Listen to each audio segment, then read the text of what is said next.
Tonight, Sydney, Australia in mourning again after two rare and unrelated stabbing attacks in 3 days. On Monday, a horrific moment captured on a church service live stream. In the middle of a sermon, a bishop stabbed repeatedly inside an Orthodox Assyrian church in what authorities are now calling a terror attack.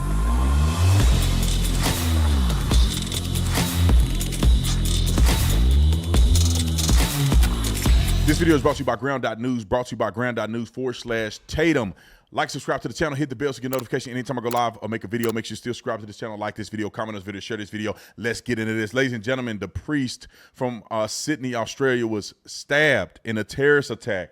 You know how crazy this is. But you know the media in America is not going to talk about it as much. They don't want to make a big deal out of it, only want to get clicks and views. But they're not going to make a big deal about it because it's a Christian pastor. If this was a Muslim, if this was a Jew, you probably wouldn't hear the end of it. Where do you get your information, Brandon? How do you find out this stuff so quickly? Boom, Ground.News right here. This is why I love Ground.News. And I'm going to give you guys a quick synopsis and I'm going to play the news clip of it. But Ground.News is where I get the information and you can see everything you need to see about a subject matter right off the top. First, I will start with the bias comparison section. And so this section right here at the top, you can look at left, center, right, the bias comparison. You can read through the bias comparison. It says the center emphasizes the identity and controversial views of Bishop Emmanuel. It says the right exclusively emphasizes the assailant's mental health and prior behavior, and both the left and the right emphasizes the community's recent trauma from another stabbing. So you can see pretty much there. And if you want to see all the articles, 212 articles were written about this. Obviously, the majority of the articles are in the center, not too heavy on the right, not too heavy on the left. This section right here will tell you exactly what you need to know. 36% in the center, which is the majority. So it's biased towards the center. Here's the news articles that cover it. Here's the ownership. 13% of the sources are independent news. So that's majority of them are going to be the conglomerate news.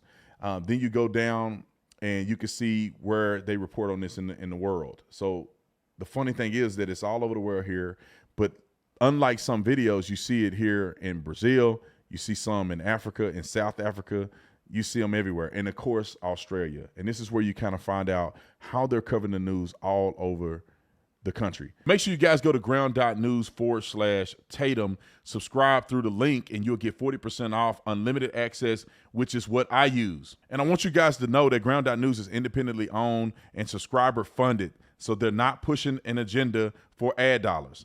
One subscription gets you all the news from all over the world. All right, ladies and gentlemen, let's get into this this video real quick. I want to play the news clip of what happened so that you can get a full synopsis. And then I'm going to talk about it. Roll the clip. Back now with a terror attack in Sydney. A bishop stabbed inside of a church while delivering a sermon. He is going to survive, but this attack just days after at least 6 people were stabbed to death inside a mall in the Sydney area. NBC's Molly Hunter has the late-breaking details. And a warning, we're going to show you the moment of the church attack. It is graphic. Tonight, Sydney, Australia in mourning again after 2 rare and unrelated stabbing attacks in 3 days. On Monday, a horrific moment captured on a church service live stream. In the middle of a sermon, a bishop stabbed repeatedly inside an Orthodox Assyrian church in what authorities are now calling a terror attack. According to officials, the bishop, along with 3 other victims, were taken to the hospital with non-life-threatening injuries. But this is the type of stuff that I'm talking about. I don't think that you will see a video on the internet anywhere of a Jew attacking a person at a mosque. I don't think you'll see anywhere a Christian attacking somebody at a mosque like this.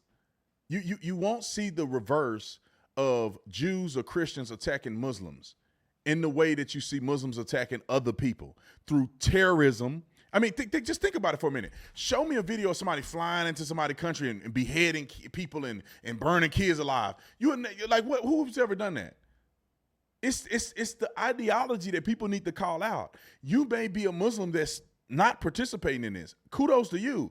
But there has to be something going on in the Quran that emboldens these people to do acts of violence and suicide bombing like they do.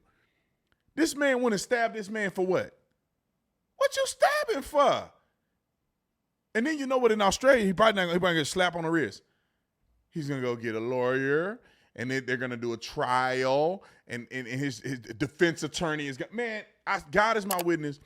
If you catch somebody doing a terrorist attack, I feel like you should be put to death. You don't need to. What are we talking about? You committed a terrorist attack.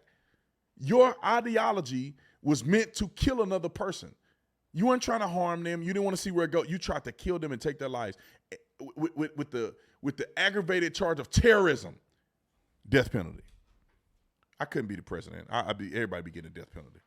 You mess with a little kid, death penalty. Terrorist, death penalty. What's next? What else can I say?